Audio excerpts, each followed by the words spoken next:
Assalamualaikum warahmatullahi wabarakatuh. Alhamdulillahirabbil alamin. Asyhadu an la ilaha illallah wa asyhadu anna Muhammadan abduhu wa rasuluh la nabiyya ba'dahu yaumil qiyamah.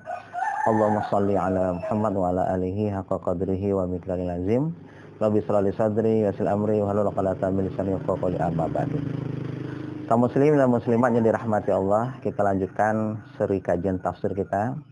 Sekarang kita membahas tentang Al-Baqarah ayat 32 sampai nanti 34. Kita ceritakan ketika Nabi Adam diciptakan Allah, malaikat dan iblis pada waktu itu bertanya tentang ciptaan Allah. Mereka merasa lebih pantas jadi khalifah di muka bumi daripada Nabi Adam diciptakan Allah. Nahnu nusabbihu bihamdika wa nuqaddisu lak. Nah, untuk membuktikan bahwa malaikat itu mungkin keliru memahami ini, akhirnya Allah adakan tes publik di surga pada saat itu. Pertama, malaikat disuruh menyebutkan nama-nama benda, ambi'um bi asma'ihim. Ternyata malaikat tidak sanggup menyebut nama benda dan fungsinya untuk kehidupan di bumi. Nah, setelah dijelaskan itu, malaikat takjub. Akhirnya Nabi Adam menjelaskan ini loh fungsi sungai segala macam, ini fungsi gunung, ini fungsi pohon, tanah segala macam. Wah, disitulah malaikat ilmu ini yang tidak dimiliki malaikat untuk membangun peradaban. Akhirnya Allah berkata kepada malaikat, wa yasqulna lil malaikati isjudu li adama fasajadu illa iblis aba wastakbara wa kana minal kafirin. Wahai malaikat dan iblis, sujudlah kalian kepada Adam. Kita jelaskan bahwa sujudnya ini bukan sujud penyembahan, tapi sujud kepatuhan kepada Allah. Karena ilmu pengetahuanlah yang memuliakan manusia. Malaikat mendengar itu langsung sujud. Nah, iblis tidak mau sujud. Nah, kita lihat peristiwa di sini. Iblis tidak mau sujud. Berarti pembangkangan umat pertama dosa adalah masalah kesombongan.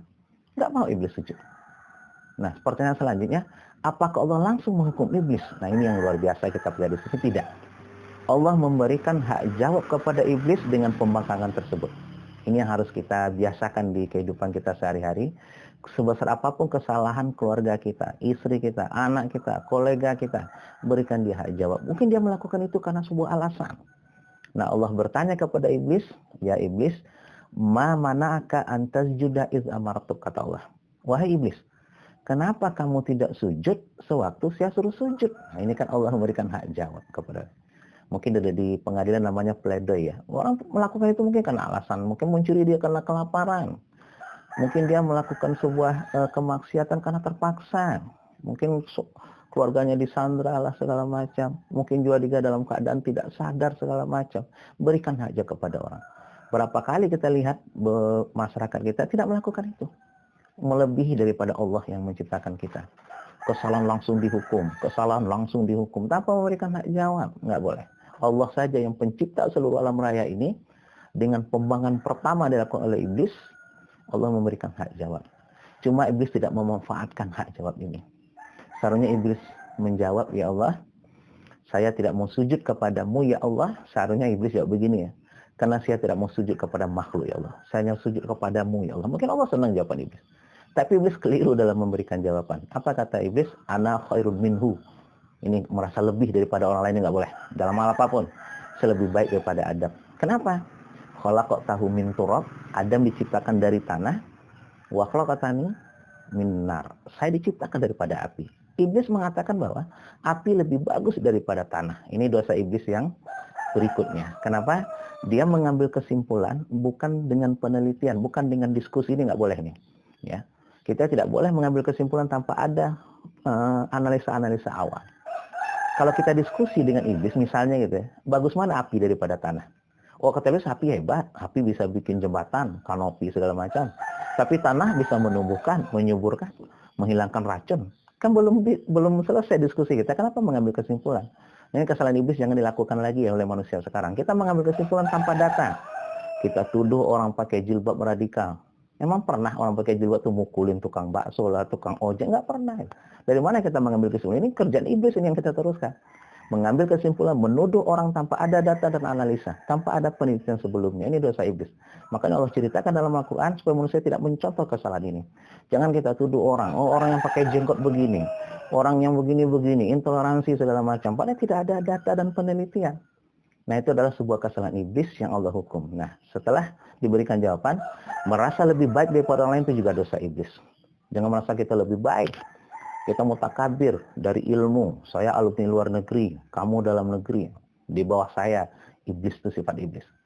Dari segi harta, saya alhamdulillah lebih kaya daripada kamu. Itu sifat iblis sombong.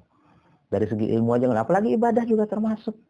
Saya sudah haji 2 kali, ente ke Mekah aja belum. Nah, ini termasuk mutakabir, yang sifat iblis yang mungkin yang contoh manusia ini nggak boleh. Jadi dari ayat singkat ini kita belajar bahwa pertama, kemuliaan manusia adalah di ilmu pengetahuan. Tapi jangan kita menjadi lebih. Kita sudah S3, nggak mau ngobrol dengan S1. Kita mengalami sendiri ya teman-teman kita itu dulu. Saya nggak mau ngomong, dia masih S1, saya sudah S3. Ini mutakabir, nggak boleh. Tawaduklah kepada Allah. Jangan sampai kita membangkang kepada perintah-perintah Allah. Jangan sampai kita merasa mutakabir, merasa lebih hebat daripada orang lain. Pelajaran kedua, bahwa mengambil kesimpulan, ya, api lebih bagus daripada tanah, tanah lebih bagus daripada api, itu nggak boleh dilakukan.